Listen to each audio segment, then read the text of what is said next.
everyone, it's Devorah Katz from chalacrumbs.com coming at you on the heels of a wonderful Adina Sokoloff Purim presentation. Before I start, obviously, much thanks to Adina Sokoloff from Parenting Simply and, of course, to the OU for sponsoring our lunchtime webinar. Today, we're going to talk about Purim. Seems like the right time to be doing that. And I think I'm going to start with a story because that's what I enjoy. So this is many years ago. My daughter, who is 13 now, I guess she was about 2 at the time. And for me, what I was really excited about was her Purim. And I spent a lot of time and energy making it all wonderful and exciting. And she had a cute little bear costume, and her little brother had the same matching bear costume. They looked adorable. And she woke up not feeling well. Well, I don't care. It's Purim. You need to feel great. And we delivered her mishloach manot to her friends and her teachers, and we're having such a nice time. And finally, I look over at her, and she's burning up. And I take her home, and I take her temperature, and she's running a fever. And I thought, oh my gosh, I've totally undermined all values of giving a kid-friendly Purim when I was as unfriendly as possible to my kid. So I always think about that story as I sort of rush into performance mode for Purim, and I sort of have to rein myself in and hold myself back to make sure that I truly am focusing on what's important, which, should probably be my kids. So I will say, to my credit, once I realized she was running a fever and I was a terrible parent, we definitely slowed things down and gave her a little bit more of a calm, put your pajamas on, Purim. So I guess the story comes to illustrate a couple of things. One is, we always talk, or as Adina mentioned, we talk about how to help your kids be a hero. But sometimes as parents, we need to be heroes for our kids. We need to be the heroes. And there are any number of ways that you can do this. When we say, man or woman plans and God laughs, it's absolutely true. Anytime that we are tied into a specific amount of time, right? I have Purim, it's a day. There's always something that can come in. You're running a fever, you have a virus, whatever it is, things can sort of get in the way of our plans. And so one of the things that I like doing for most Jewish holidays, but today we're going to focus on Purim, is the lead up. Right? I like to set the stage for the holiday in the week or two leading up to the holiday, so that if there is an unforeseen circumstance, or if your kid just doesn't like Purim, and we'll talk about that kid in a minute, we've still been successful in creating this positive environment. So, for example, my third child, who is a redhead, and that's his personality in every sense of the word, he recently had a birthday. And I said to him, what are we going to do? Should we invite your whole class? Should we just invite some friends? What is it that you want for your birthday? And I'm all ready to go big. I'm decorating the cake in my mind. It's all going to be beautiful. And he says, I want to have only my family. I want us to rent a movie and have takeout together with a movie. So that's his personality. That's what he is going to love. And so part of me needs to acknowledge who it is that my kid is and how I can make the day most successful for him. So my other children decorated the living room. They turned it into a movie theater. They printed up tickets. We made popcorn. So we did it to the highest extreme possible, but we took into consideration who the kid was. And mostly we took it into consideration only because the kid told us who he was. Otherwise, I would have been out there doing things he really didn't want to be done.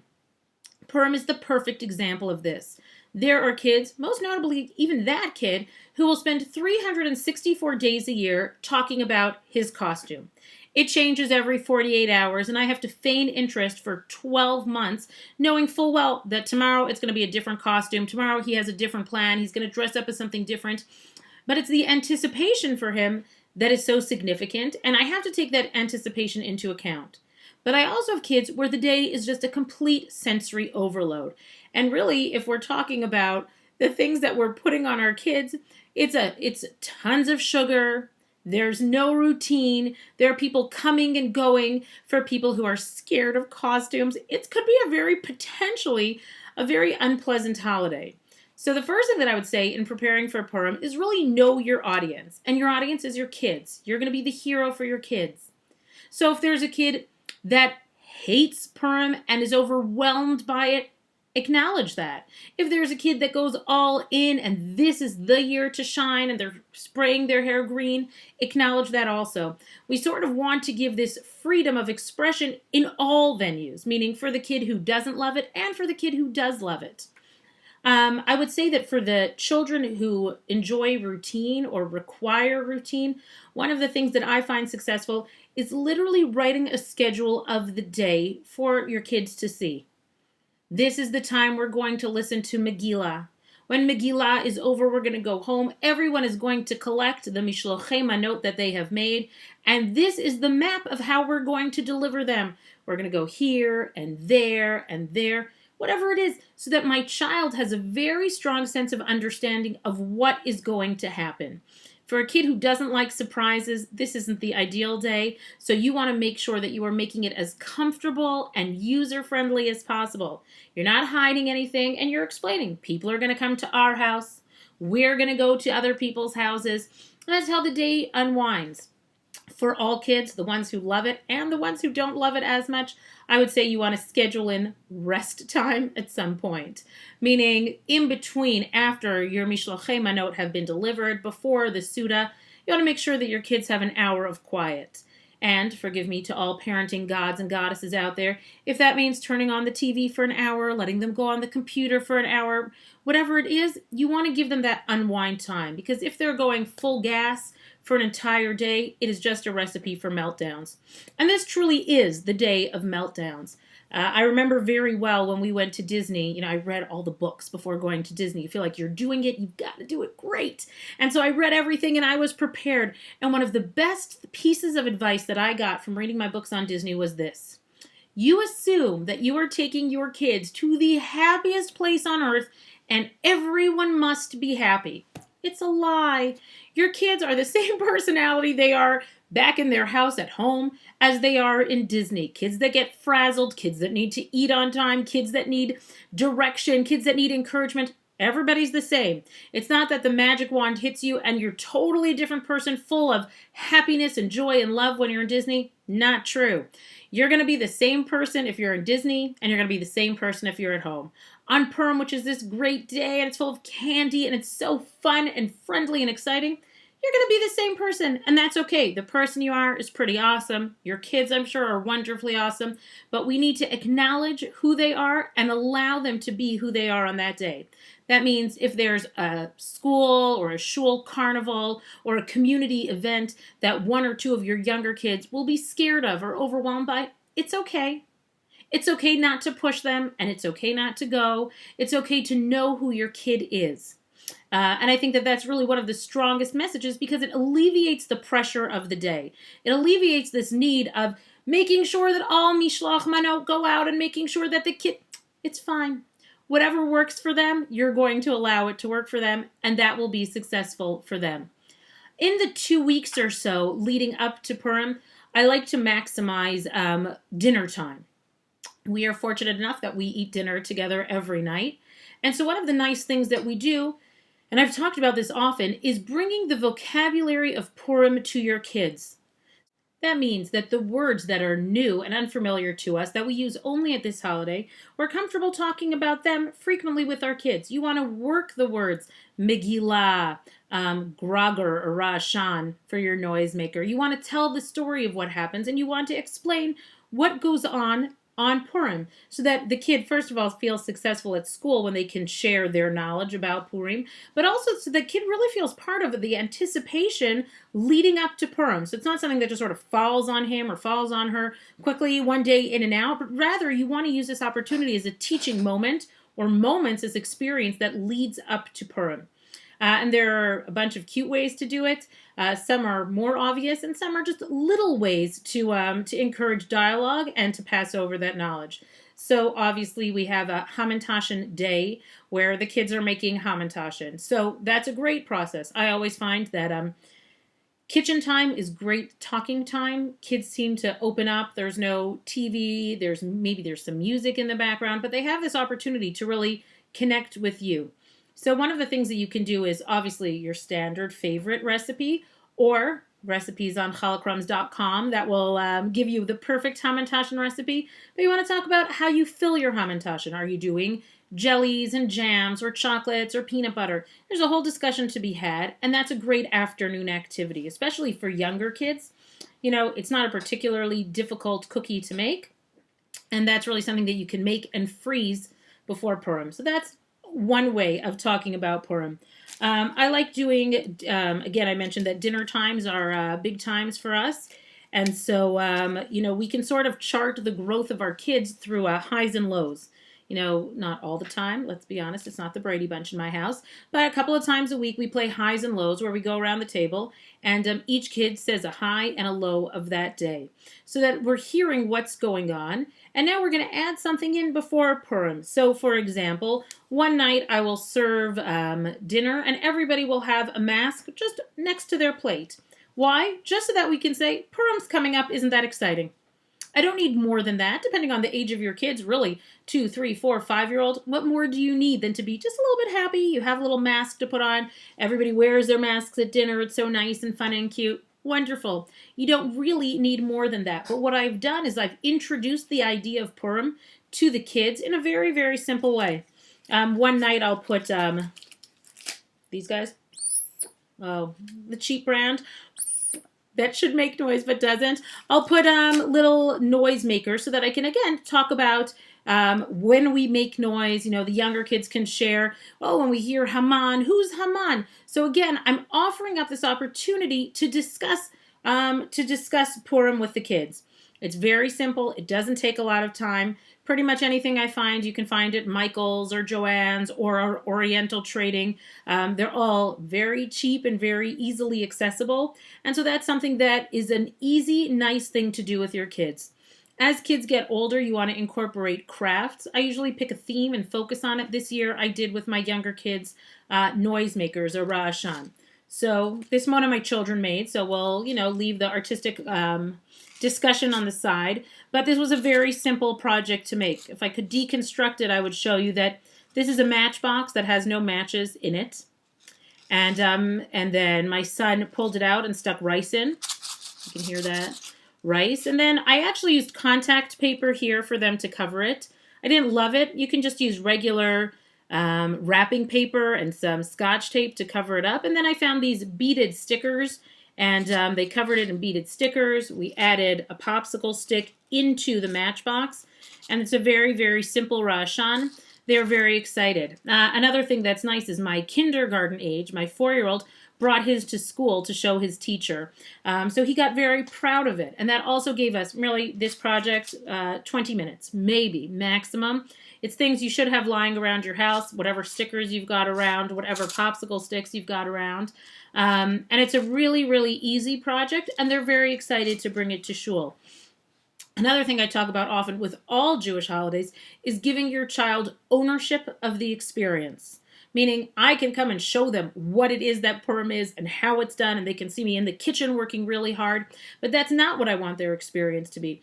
I want their experience to be very authentic and very much theirs. They're going to decorate the table. They're going to pick the Suda, the theme of Suda, what we're eating and how we're eating it and why we're eating it. Because I want them to really take on this idea that it's a holiday that's a family holiday and that they connect to that holiday.